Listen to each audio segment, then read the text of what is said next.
Hello नमस्कार, मैं हूं सोहेल अख्तर। आप देख रहे हैं जनजन न्यूज़। और इस वक्त में मैं जिस नेता के पास हूं, आपको हमें नहीं लगता कि अब परिचय का मोहताज है हमारे राजकुमार जी, जो कि जनस्वराज के युवा अध्यक्ष हैं मधुबनी जिला के।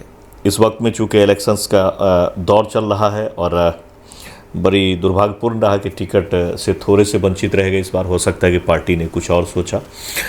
तो फिलहाल सवालात बहुत हैं क्योंकि इलेक्शन चल रही है और इस वक्त में कैसे क्या जनस्वराज का चल रहा था। कई दिनों से मैं सोच रहा था कि इनके पास तक पहुंचूं, लेकिन इलेक्शंस ये बीच में पर्व त्यौहार थी तो इसलिए थोड़ा सा उसको मैंने वो किया। और थोड़ा सा यहाँ की इलेक्शन भी जो 11 को है, तो दरभंगा दौरे पे इस वक्त में हम थे और इधर फिलहाल आए।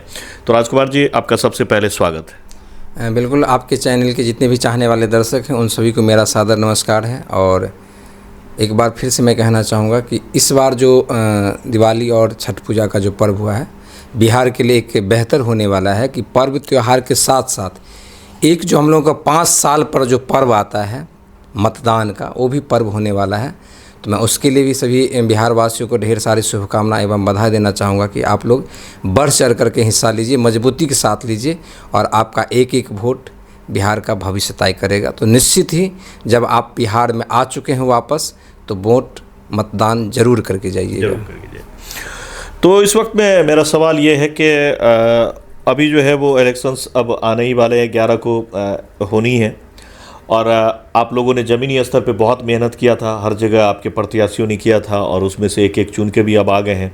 तो इस वक्त में फील्डिंग कैसे चल रही है? बिल्कुल, एक युवा जिला अध्यक्ष होने के नाते हमारे मधुबनी जिला में 10 विधानसभा है, जिसमें 200 विधानसभा हमारे प्रत्याशी चिन्हित हो चुके हैं, कन्फर्म हो चुका है। और सभी के लिए हम लोग कैंपेन मजबूती से स्टार्ट भी कर दिए हैं। कई सारे विधानसभा हम गए भी थे, फुलपरास गए थे, लोकी गए थे, उसके बाद बाबूबड़ी गए थे, राजनगर गए थे। और जो भी विधानसभा है हम लोग उसमें भी बहुत जल्द जाएंगे बारी बारी से। एक मौसम भी थोड़ा ख़राब है जिसकी वजह से थोड़ी कमियाँ आई हैं, लेकिन मजबूती से हमारे जो भी प्रत्याशी हैं उससे चुनाव निश्चित रूप से लड़ाया जाएगा। और हम लोगों का प्रयास रहेगा कि जो भी प्रत्याशी हैं उसे मजबूती से सामने फेस किया जाए और सीट को निकाला जाए, जीता जाए। तो जैसा कि आपने भी काफ़ी लोगों का कार्ड वगैरह बनवाया था और फील्ड में, और कई आपके चर्चे थे बहुत सारे, और टिकट जो इस वक्त में बटा है, सबसे पहले मैं ये कहूँगा कि आपने जो वर्क किया था उसका फ़ायदा झंझारपुर में दिख रहा है। देखिए, कोई काम का फ़ायदा तभी दिखता है जब दोनों आपस में, अगर मान लीजिए अगर कोई आप ज़मीन तैयार कर ले हैं कोई फसल के लिए, अगर आप उसमें अगर वही फसल लगाएंगे तो आपको ज़मीन तैयार किया हुआ बेनिफिट मिलेगा। लेकिन अगर आप उसमें फिर अगर अचानक आप अगर दूसरा फसल अगर आप लगाना चाहेंगे तो उसके हिसाब से फिर उस ज़मीन को तैयार करना पड़ेगा। तो ये बहुत सारे लीडर को लगता होगा कि ये ज़मीन किसी ने तैयार किया था, उसका बेनिफिट हमें मिल जाएगा। तो शायद हमें नहीं लगता है, क्योंकि बहुत सारे कॉल अलग अलग ज़िला से हमने भी रिसीव किया है, बातें की हैं। तो लोगों का आक्रोश है कि जो जनस्वराज कह रहे थे शायद उसमें कहीं ना कहीं कुछ न कुछ कमियां हुई है कि जो धरातल पर जनता के बीच, मतदाता लोगों के बीच और वहाँ के जो प्रतिनिधि थे जो आपस में संबंध बनाए, तो उसमें थोड़ा कमियां, गिरावट आई है। शायद इससे हमको लगता है पार्टी की कहीं ना कहीं परेशानी थोड़ी बढ़ सकती है। लेकिन फिर भी हम लोग मजबूती से, जो हमारे साथ प्रत्याशी चिन्हित हो गए हैं 200 विधानसभा में और पूरे बिहार में जो जनस्वराज के प्रत्याशी हैं, उसको मजबूत से हमारे जो भी संगठन के पदाधिकारी हैं, चाहे वो राज्य स्तर के हो, जिला स्तर के हो, अनुमंडल स्तर के हो, पंचायत स्तर के हो या बूथ स्तर के हो, सभी कार्यकर्ता, अब जो 10 दिन चुनाव का रह गया है उसमें हम लोग मजबूती के साथ निश्चित रूप से चुनाव लड़ेंगे और इसका रिजल्ट बेहतर हम लोग लाने का पूरा प्रयास करेंगे। तो इस वक्त में जो बिहार का माहौल बन रहा है, जिस तरह से इलेक्शंस में आप देख रहे हैं कि तीसरे पार्टी के रूप में आप ही को दिखा जा रहा है। यहाँ पर जो है वो दोनों गठबंधन है, एनडीए है और इधर महागठबंधन है और तीसरा जनस्वराज है। तो यहाँ 10 सीट आपको मिला है, आप युवा अध्यक्ष हैं। क्या लगता है कि मधुबनी से कितने सीट ले पाएंगे आप? देखिए, ये तो अभी नहीं कहा जा सकता, लेकिन हम लोग अभी मजबूती से चुनाव लड़ रहे हैं। बाकी ये फैसला जनता का करना है, जनता को करनी है कि हमें किसको चुनना है। क्योंकि अभी तक जो बिहार का राजनीतिक रिकॉर्ड रहा है वो कहीं ना कहीं वंशवाद रहा है, क्रिमिनल का रहा है। जो पहले से विधायक या पूर्व विधायक उसके पक्ष में रहा है, लेकिन पहली बार ऐसा हुआ है कि बहुत सारे ऐसे नए चेहरे आए जो कभी विधायक का चुनाव नहीं लड़ा था, एमएलए का चुनाव नहीं लड़ा था और वार्ड नंबर तक का भी चुनाव नहीं लड़ा। तो नए चेहरे जनस्वराज ने ज़रूर दिया है। तो अब लोगों को तय करना है कि, और लोगों को हम लोग भरोसा दिलाना चाहेंगे कि अगर जन स्वराज अगर आती है सरकार में, तो जो हम लोग ने वादा किया था निश्चित रूप से उस पर पूरा काम करने का प्रयास करेंगे। और अभी तक जो बिहार की जो आज तक राजनीतिक रही है, कहीं ना कहीं जाति धर्म और चेहरे पे रही है, चाहे वो लालू जी के नाम पर हो, नीतीश जी के नाम पर हो, चाहे मोदी जी के नाम पर हो। पहली बार ऐसा बिहार में चुनाव हो रहा है जो इस बार पलायन मुद्दा है। आज तक आज़ादी के 80 साल होने के बाद भी बिहार में पलायन किसी भी चुनाव में मुद्दा नहीं बना था। पहला ऐसा चुनाव है, चाहे किसी भी पार्टी हो, चाहे वो एनडीए हो, महागठबंधन हो, या जन स्वराज हो, या और भी कोई पार्टी हो, इस बार पलायन को एक मुद्दा बनाया गया है। तो निश्चित ही इस बार जो उसका रिजल्ट होगा वो बात अलग है, लेकिन अगला 5 वर्षीय में कुछ न कुछ बेहतर जरूर बिहार को मिलेगा। और ये सिर्फ उपलब्धि जन स्वराज का है, जिसने पलायन को मजबूती से उठाया है, और उसका बेनिफिट जरूर यहाँ के बिहार वासियों को मिलेगा। राजकुमार जी, जैसा कि टिकट की बंटवारा हुआ आप लोगों का, तो हम लोग भी ज़मीनी सतह से देख रहे थे कि कहाँ पे कौन कितना मेहनत कर रहा है।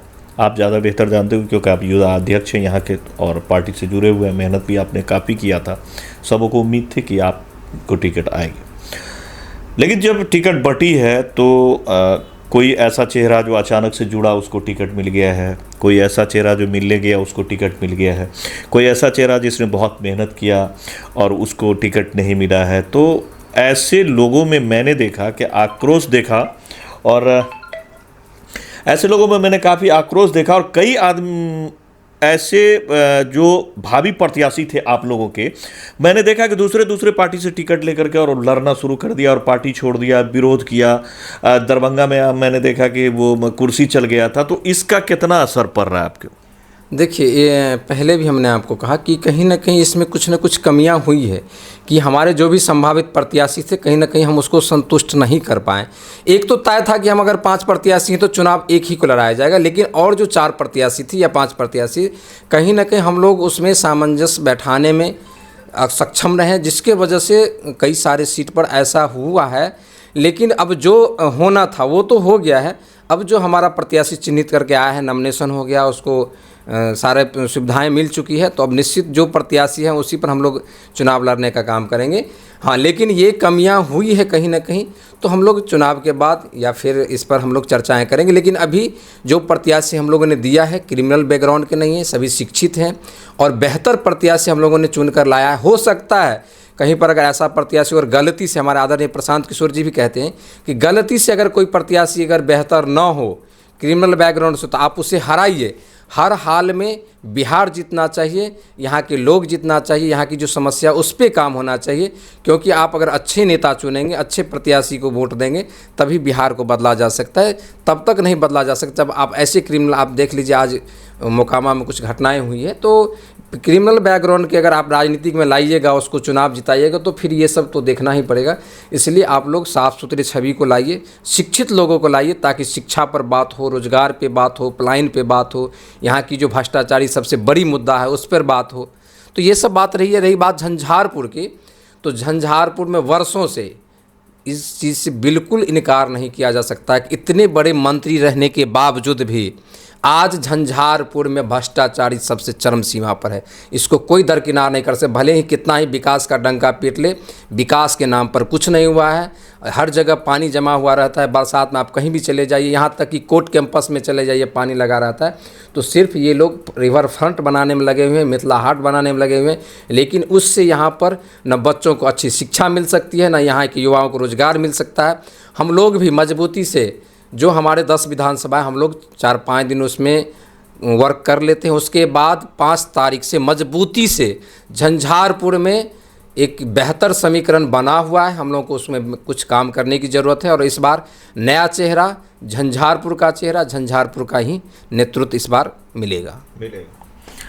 तो राजकुमार जी आगे का क्या सोच रहे हैं? बिल्कुल, हम लोग अभी जन स्वराज से जुड़े हुए हैं और हम लोग अभी चुनाव की प्रक्रिया चल रही है, तो हम लोग मजबूती से उसमें निश्चित रूप से हमारे जो भी जन स्वराज के 200 विधानसभा के प्रत्याशी, हम लोग उसके लिए काम कर रहे हैं। और झंझारपुर हमारी यहाँ पर गृह भूमि भी है, तो 5 तारीख से लगातार यहाँ पर हम लोग कैंपेन करेंगे, मजबूती से करेंगे। और जो वर्षों से सिर्फ झंझारपुर के यहाँ के लोगों को जो धोखा मिलता आ रहा है, इस बार उसे उखाड़ कर फेंकना है और जन स्वराज की स्थापना यहाँ पर करना है, ताकि यहाँ पर जो वर्षों से लगातार भ्रष्टाचार हो रही है। यहाँ पर स्वास्थ्य व्यवस्था आप देख लीजिए, शिक्षा व्यवस्था देख लीजिए। कहने के लिए उनको हम लोग 15 साल से 16 साल से चुन रहे हैं, लेकिन आज तक वो अपना रिकॉर्ड दिखा दे कि किसी भी स्कूल में एक बार उन्होंने जाकर के विजिट किया हो, या अस्पताल में जाकर के विजिट किया हो, या कभी कैंप लगाया हो, या किसी की जनता दरबार लगा करके समस्या सुनी हो। सिर्फ और सिर्फ उन लोगों का काम है वोट लेना और पटना में जा कर के बैठना। बाकी इतना जाते जाते ज़रूर कहना चाहेंगे, भले ही हमें इस बार मौका नहीं मिला, 10 साल से 12 साल से हम लोग यहाँ पर समाज की सेवा में लगे हुए हैं। और चुनाव के बाद जिसको टिकट मिला है, जिसको नहीं मिला है, कुछ लोग उसमें से जीतेंगे। जितना तो एक ही को है, बहुत सारे लोग उसमें से हार भी जाएंगे।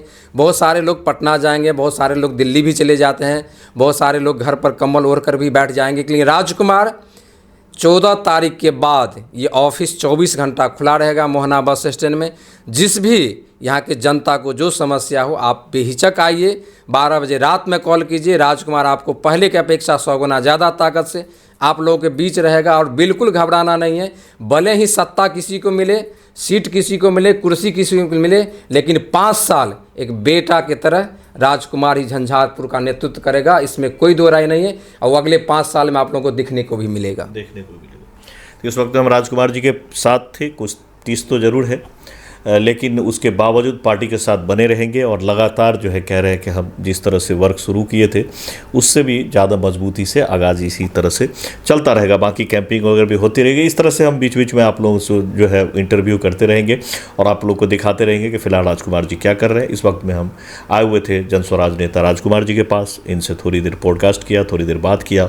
उम्मीद करता हूँ बहुत सारी बात होगा। जी सर। जाते जाते एक बात मैं इतना कहना चाहूँगा कि बिहार में विधानसभा का चुनाव 5 साल पर, वैसे पूरे देश में 5 साल पर ही होता है, लेकिन बिहार में इस बार 2025 में मतदान हो रहा है 6 तारीख को और 11 तारीख को। पूरे बिहार वासियों को, खासकर नौजवान साथियों को, माता बहनों को मैं आग्रह करना चाहूँगा कि आप अपना वोट का अधिकार न भूलें, वोट जरूर करें, क्योंकि आपका एक वोट बिहार का बच्चे की भविष्य, यहाँ के रोजगार के लिए, शिक्षा के लिए तय करेगा।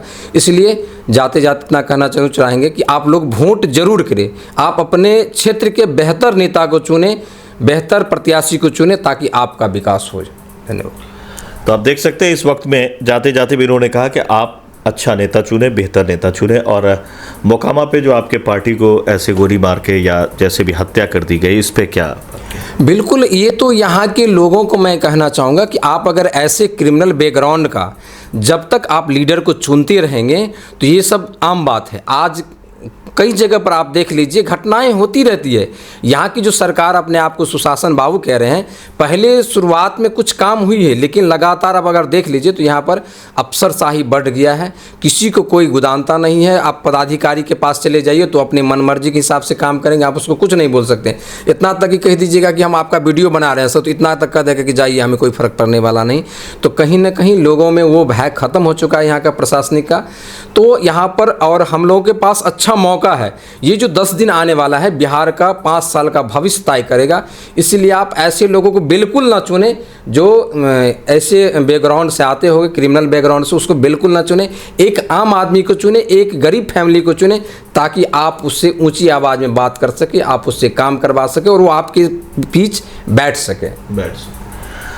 तो फिलहाल आप देख रहे हैं बहुत सारी बातें हुई इस खबर में। फिलहाल इतना ही। उम्मीद करता हूँ कि बहुत सारी मैसेज था जो हमने आप तक पहुँचाने की कोशिश की और आप तक पहुँचा है। फिलहाल कैमरा पर्सन पंकज के साथ जन जन न्यूज़ के लिए जनस्वराज के राजकुमार जी से खास बात। मिलते हैं अगले खबर में। नमस्कार।